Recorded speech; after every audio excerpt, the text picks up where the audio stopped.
الحمدللہ والصلاۃ والسلام علی رسول اللہ۔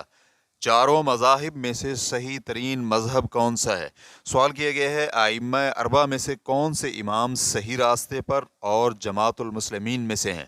الجواب بعون اللہ سبحانہ و تعالی۔ اللہ تعالیٰ نے ہمیں اپنی کتاب عزیز قرآن پاک اور رسول اکرم صلی اللہ علیہ وآلہ وسلم کی سنت پر چلنے اور اس کی اطاعت کرنے کا حکم دیا ہے، اور حق بات تو یہ ہے کہ ہم نصوص شرعیہ کو نبی علیہ الصلاۃ والسلام کے صحابہ اور ان کے پیروکاروں میں سے مجتہدین علماء کے فہم سے سمجھیں گے، اور ان علماء میں جن کی صداقت و عدالت اور دین میں امامت اور علم و فضل اور صلاح و خیر مسلمہ ہے، وہ ائمہ اربعہ یعنی امام ابو حنیفہ، امام مالک، امام شافعی، امام احمد رحمہم اللہ ہیں، اور یہ چاروں شرعی نصوص پر چلنے والے ہیں۔ ان کا مقصد صحیح علم شرعی کا سیکھنا، سکھانا اور اس کی نشر و اشاعت تھا، اور وہ چاروں صحیح راستے پر اور نبی علیہ الصلاۃ والسلام کے متبع اور اس پر حریص تھے۔ رہا مسئلہ غلطی کا، تو یہ ہر ایک سے ہو سکتی ہے، حتیٰ کہ صحابہ اکرام سے بھی اس کا وقوع ہوا ہے، تو شرعی مسئلہ میں اتباع اسی کی ہوگی اور وہی مانا جائے گا جس پر دلیل ہو، اور یہ بھی ہو سکتا ہے کہ علماء میں سے کسی پر وہ دلیل مخفی رہے، اور یہ بھی ہو سکتا ہے کہ اسے وہ دلیل پہنچے ہی نہ،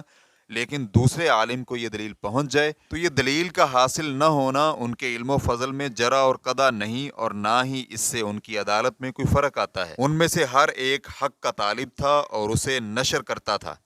اور اگر سائل ان میں سے کسی ایک یا خاص امام کے مسلک پر چلنا چاہتا ہے تو اسے جس مسئلہ پر صریح اور صحیح دلیل مل جائے اس میں اس خاص امام کی بات مانے، کیونکہ یہی چیز ہے جس کا مطالبہ ہے،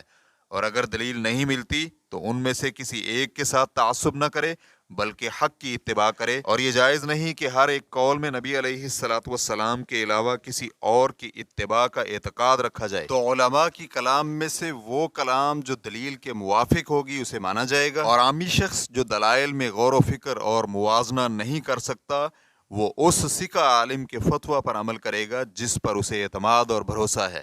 فتوی الشیخ محمد صالح المنجد، واللہ تعالی اعلم۔